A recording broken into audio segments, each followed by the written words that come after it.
we approached the FATF, the National Crime Agency, the Foreign Office, John Glenn MP, the Economic Secretary to the Treasury, and Priti Patel MP in charge of the Home Office. None of these individuals and organisations agreed to take part in this documentary. But when we contacted Imran Khan, the then Prime Minister of Pakistan, Imran Khan agreed to our request for an interview. My question is, how are you? Very well, thank you. And you? So you're not going to be in the cabinet?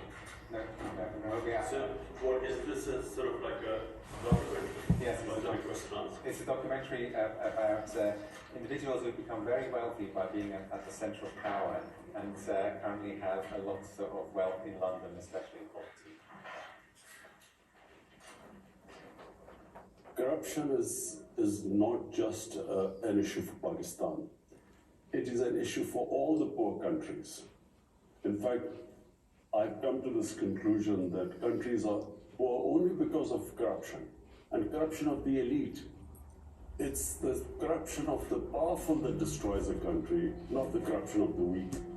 When I, as a Prime Minister, if I want to make money from my country, steal money and then send it abroad, I can only do it if I weaken the state institutions that would check my corruption.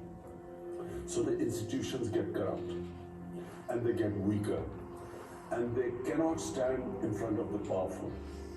The richer countries must come forward and treat money taken out of poor countries, money laundered out of poor countries, the same way as terror financing and as drug money. Because these two, terror financing and drug money, affect the richer countries, the laws are very strict. But there's hardly any attempt to stop this plunder of the poor countries. I feel that there is no incentive for rich countries to repatriate money or take action against these people, because they benefit from them. There are countries that are benefiting from money stolen from our countries and which are parked there. They are benefiting from billions of dollars which flow into their properties and their businesses, stolen from this country. So what incentive would they have? We are the ones who suffer. And this is the dilemma. We don't have the resources to get the money back, and they don't have any incentive to send it back to us. So this is the big problem which the entire developing world is facing. I guess it's a question of now hiring more expensive lawyers abroad. But you see, when you look at the laws, they basically favor, I'm talking about the richer countries as a whole, they tend to favor the crooks. It is so complicated to get your money back.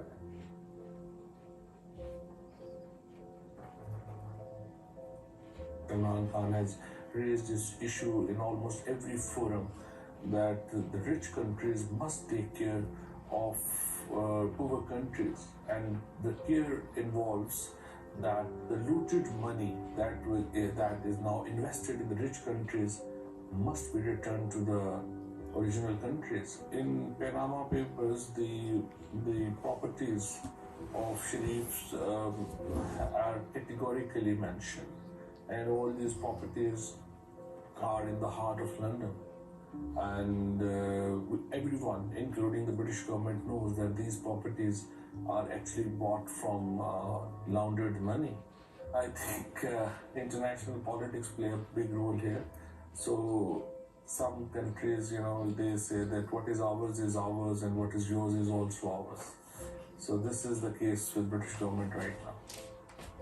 The United Kingdom, that the United States increasingly, that various other territories in the West are not only refusing to dismantle or make more open and accountable these kinds of systems, but are actively supporting territories that allow for the inflow of illicit financial wealth, and the world needs to be able to wake up to something like this. They'll shout about the Jeff Bezos and Elon Musks and Apples and all sorts of things, but they're eerily silent about the wealth that's being taken out and invested because it helps their countries. That's not right.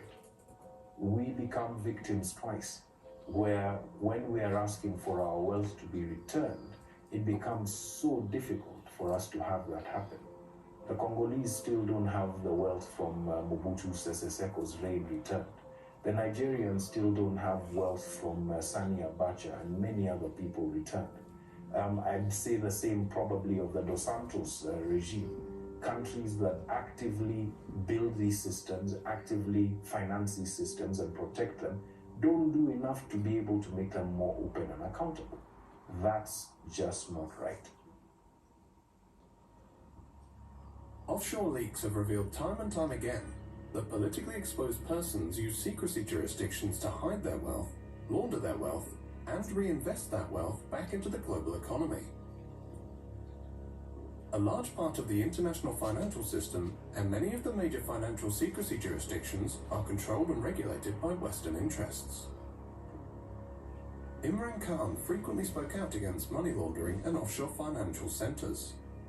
His government challenged Western institutions and governments to return and reveal dirty money and undeclared assets of Pakistani origin, pursued an independent foreign policy, and angered the US by refusing to host CIA sites on Pakistani soil.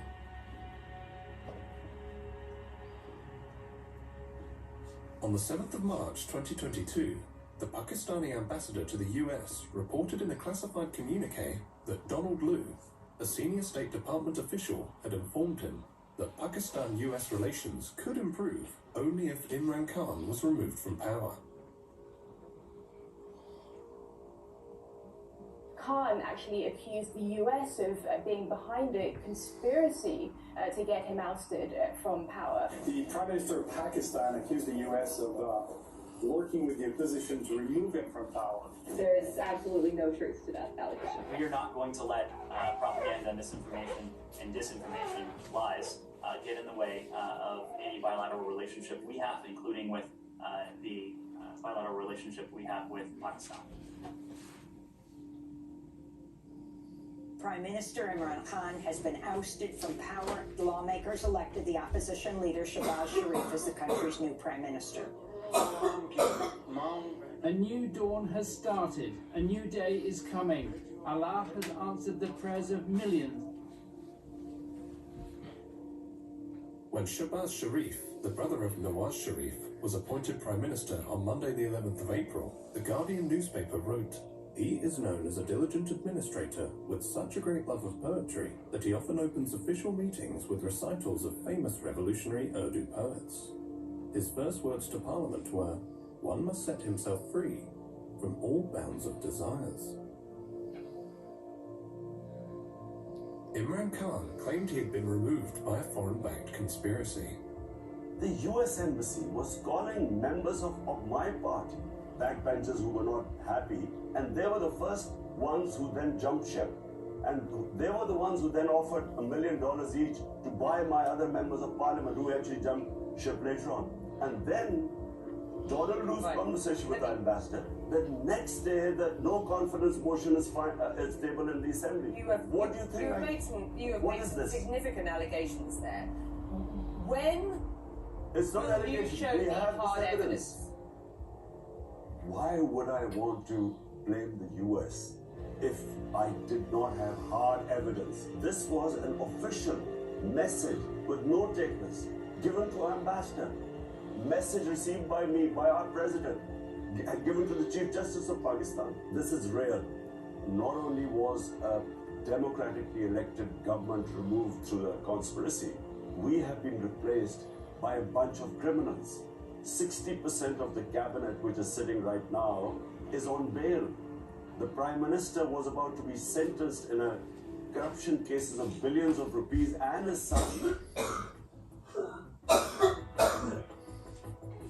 The Shareef doctrine is that you buy different people in all the important positions of power, whether it's in the media, you have your sympathetic journalists who continue to argue for you that the country can only be saved by the wisdom of the Shareef family. The generals, when they retired, they are also accommodated. The judges, once they are retired, they are also accommodated. The journalists, they are also given government position and they willingly take it. So it's the entire Shareef doctrine which gives them this sense that they can even get away with murder in Pakistan.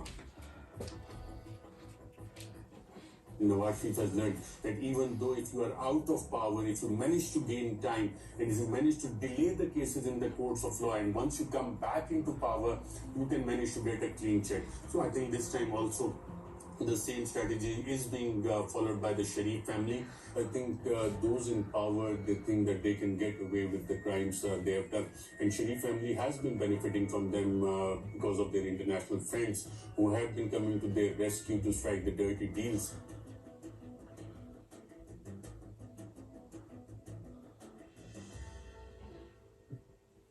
Someone once said that to accumulate wealth beyond one's wildest dreams, one must be close to the individuals who make the rules and who enforce those rules. When Shehbaz Sharif's coalition government was appointed, one of its first actions was to pass an amendment to restrict the power of the National Accountability Bureau, which had been in charge of investigating white-collar crime by public office holders. The amendment, which was passed in June 2022, was to take effect retrospectively.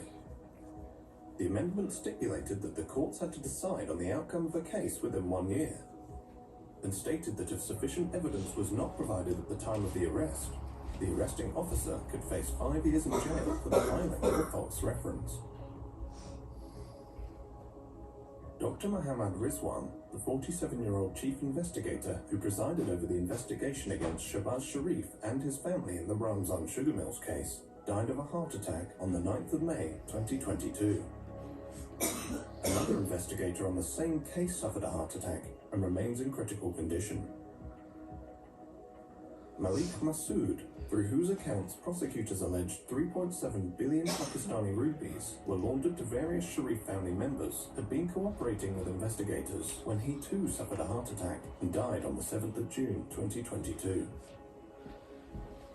The 49-year-old had been a tea-boy at the Ramzan sugar mills, where he drew a salary of approximately $300 per annum for his work at the Sharif family-owned enterprise. According to the Wealth Report, London is the wealth capital of the world, beating New York to the top spot. London is the favoured playground of the world's politically exposed oligarchs and their family members. The Sharif family of Pakistan, the Aliyevs of Azerbaijan, the Kenyatas of Kenya, and many other current and former politically connected families who acquired vast fortunes beyond their known sources of income own billions of pounds of prime London property. London boasts the greatest diversity of international property investors, with people from 45 countries owning properties in London. British dependent jurisdictions continue to offer financial secrecy and tax evasion services. 84,000 properties in the UK are owned anonymously. The UK government has made repeated promises to crack down on dirty money, but on each occasion, the government has failed to implement the promised legislation or watered down the legislation so as to make it ineffective. Britain remains the capital of libel tourism, where the wealthy come to attempt to silence their critics. London continues to be a safe haven for the global elite that have fallen out of favour in their home countries. Pakistan under Imran Khan attempted for years to engage with Britain to repatriate laundered money. Many other developing countries have done the same, without success. We approached numerous UK government bodies and ministers for this documentary. Not one agreed to speak to us. The FATF, the Intergovernmental Money Laundering and Terrorist Financing Watchdog, headquartered in Paris, indicated in its first review after the ousting of Imran Khan that Pakistan had met all of the compliance recommendations to be removed from the FATF grey list.